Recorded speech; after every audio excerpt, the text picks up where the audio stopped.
நம்ம எல்லாரும் வீட்டில் இட்லி செய்கிறப்ப முக்கால்வாசி பேருக்கு இட்லி கல்லுகள்லாம் வரும், இல்லாட்டி பிசு பிசுன்னு ரப்பர் மாதிரி இருக்கும்.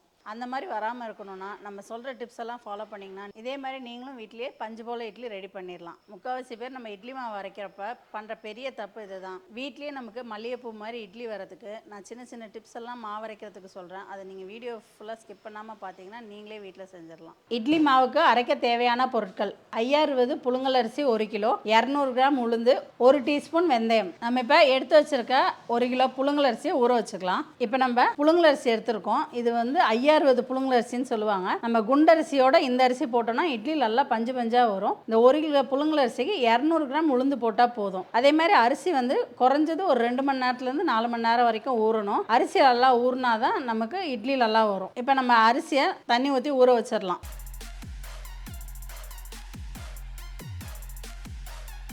அரிசி முங்குற அளவுக்கு தண்ணி ஊற்றிட்டோம். இதெல்லாம் 2 கலைஞ்சிட்டு திருப்பி இன்னொரு தண்ணி ஊற்றி ஊற வச்சிடலாம்.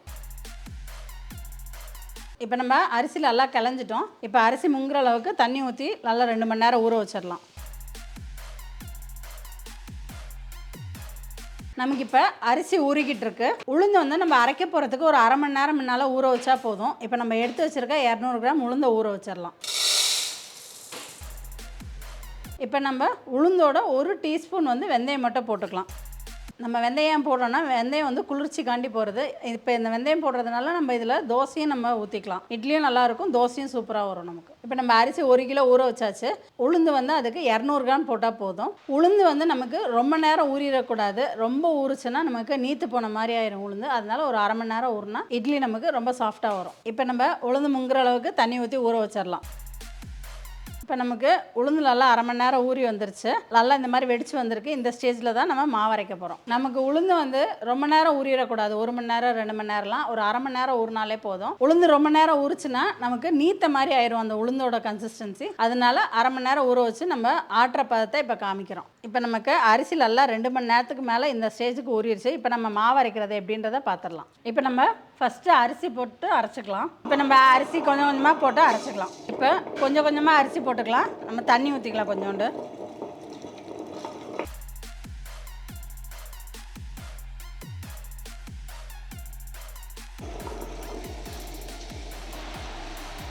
இப்போ நம்ம டேபிள் டாப்பில் மொத்தமாக அரிசி போட்டாலும் அப்படியே சிக்கிக்கும். அதனால கொஞ்சம் கொஞ்சமாக போட்டு அரைக்கிறோம்.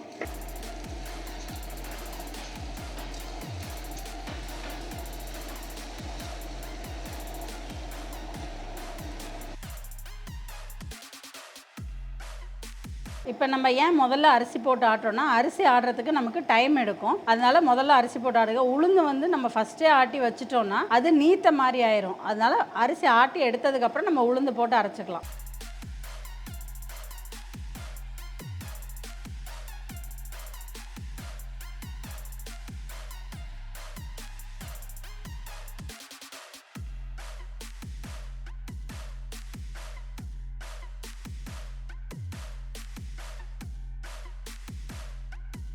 இப்போ நமக்கு அரிசிலெல்லாம் அரைஞ்சிருச்சு. அரிசி எப்படின்னா ரொம்பவும் நைஸாக அரைஞ்சிடக்கூடாது. கொஞ்சம் அந்த நைஸுக்கு முன்னால் பதத்தில் நம்ம அள்ளிடலாம். நம்ம இந்த ஸ்டேஜில் நம்ம அரிசி மாவை அள்ளிக்கலாம்.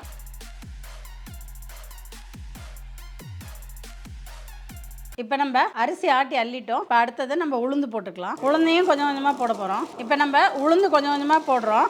அரிசிக்கு ஊற்றுன மாதிரி முன்னாலே நம்ம தண்ணி ஊற்றிடக்கூடாது. உளுந்து வந்து ஆட்ட லைட்டாக தண்ணி தொளிச்சு தான் நம்ம ஆட்டணும். உளுந்து நிறைய தண்ணி ஊற்றிட்டோன்னா நமக்கு நீத்த மாதிரி ஆயிரும். இப்போ நம்ம உளுந்து ஃபுல்லாக போட்டாச்சு. இல்லை நம்ம அரிசிக்கு நம்ம என்ன பண்ணோம்னா முதல்ல கொஞ்சமாக தண்ணி ஊற்றிக்கிட்டோம். அப்போ தான் கிரைண்டர் நமக்கு நிற்காமல் இதுவாகும்ட்டு. உளுந்துக்கு வந்து தண்ணி தொளிச்சு தான் ஆட்டணும். அதே மாதிரி உளுந்துக்கு வந்து நம்ம இந்த ஊற வச்ச தண்ணியே ஊற்றிக்கலாம். அப்போ தான் நமக்கு உளுந்து நல்லா இருக்கும். இப்போ நம்ம லைட்டாக தண்ணி தொளிச்சிக்கலாம். இப்போ நமக்கு உளுந்து நல்லா நைஸாக அரைஞ்சிருச்சு பாருங்கள். இப்போ இந்த மாதிரி பபிள்ஸாக வந்துச்சுன்னா நல்லா ஆடிடுச்சுன்னு அர்த்தம். அதுவும் நல்லா வெள்ளேர்னு நல்லா ஆட தான் நமக்கு அந்த உளுந்தோட பதம் நல்லாயிருக்கும். அப்போ தான் இட்லியும் நமக்கு நல்லா சாஃப்டாக வரும். இப்போ நம்ம இதை அள்ளிட்டு அரிசி மாவோட கரைச்சிடலாம். இந்த பாருங்க பபிள்ஸ் எப்படி வந்திருக்குன்ட்டு. இந்த மாதிரி பபிள்ஸ் வந்துச்சுன்னா தான் நமக்கு உளுந்து நல்லா ஆடிடுச்சுன்னு அர்த்தம். தண்ணி நம்ம தொளிச்சு தான் ஆட்டணும். மொத்தமாக ஊற்றிட்டாலும் நமக்கு உளுந்து தண்ணி விட்ட மாதிரி ஆயிரும்.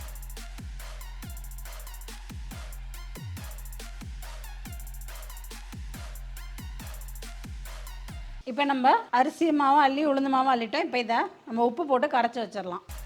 மெயினாக நமக்கு இட்லி மாவுக்கு உளுந்து ஆட்டுற பக்குவமும் நம்ம என்ன பதத்தில் கரைச்சி வைக்கிறோமோ அப்போ தான் நமக்கு இட்லி நல்லா சாஃப்டாக கிடைக்கும். இப்போ நம்ம மாவு கரைச்சிடலாம்.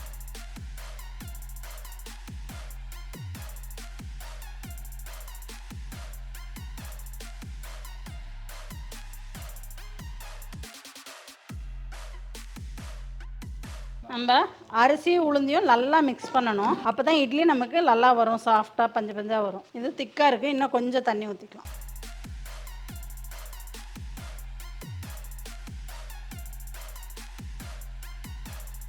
அதே மாதிரி நம்ம கரைச்சி வச்சுட்டு ஒரு 8 மணி நேரம் கழித்து மாவு பொங்கி வந்ததுக்கப்புறம் ஊற்றுனா தான் நமக்கு இட்லி நல்லா வரும். புளிக்காமல் ஊற்றினோன்னா இட்லி வந்து நமக்கு கல்லுக்கல்லாக ஆயிரும். மெயினாக நமக்கு இட்லி மாவு நல்லா பொங்கி வந்ததுக்கப்புறம் ஊற்றினா தான் இட்லி நல்லா சாஃப்டாக வரும். அது நம்ம பொங்காமல் அந்த டைம் கொடுக்காம நம்ம ஊற்றினோன்னா இட்லி நமக்கு கல்லுக்கல்லாக தான் வரும். நம்ம கரைச்சி வச்சு ஒரு 6 மணி நேரத்துலேருந்து 8 மணி நேரம் கழித்து தான் இட்லி ஊற்றணும். மாவு நமக்கு இந்த பதத்துக்கு கரைச்சி வைக்கணும்.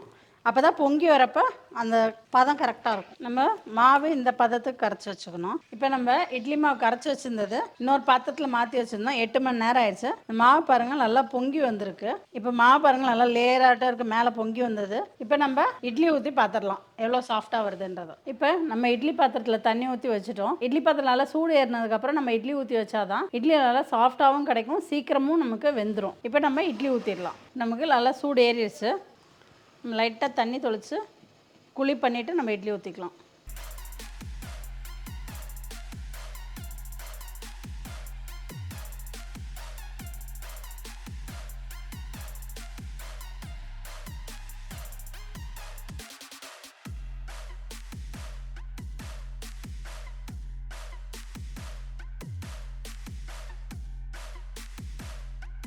இப்போ எல்லா குழிலையும் மாவு ஊற்றிட்டோம். இப்போ மூடி வச்சு ஒரு 10 நிமிஷம் கழித்து பார்த்துடலாம்.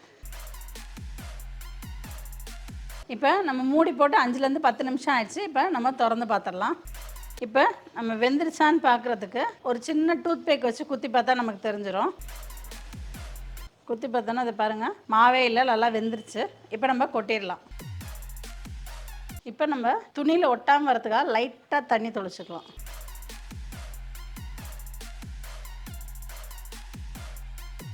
இப்போ பாருங்கள், இட்லி நல்லா எவ்வளோ நல்லா வெள்ளை வெள்ளையர்னு மல்லிகைப்பூவாட்டம் வந்திருக்கு. இதே மாதிரி நீங்களே வீட்டில் சாஃப்டாக இட்லி செய்யலாம். இப்போ நம்ம இட்லியை பிச்சு பார்க்க போகிறோம். எவ்வளோ பஞ்சு பஞ்சாக இருக்குதுன்னு பாருங்கள்.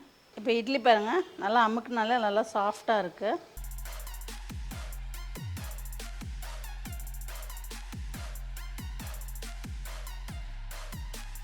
Abirami from Abi Chettinad snacks, Coimbatore. நம்ம வீட்டு முறைப்படி செட்டிநாடு பலகாரம் எல்லாம் வீட்டு விசேஷங்களுக்கு தரமான முறையில் செஞ்சு கொடுத்துட்ருக்கோம். ஆர்டர் பேசிஸில் உங்களுக்கு தேவைன்னா காண்டாக்ட் பண்ண வேண்டிய நம்பர் 8248632821. நன்றி, வணக்கம்.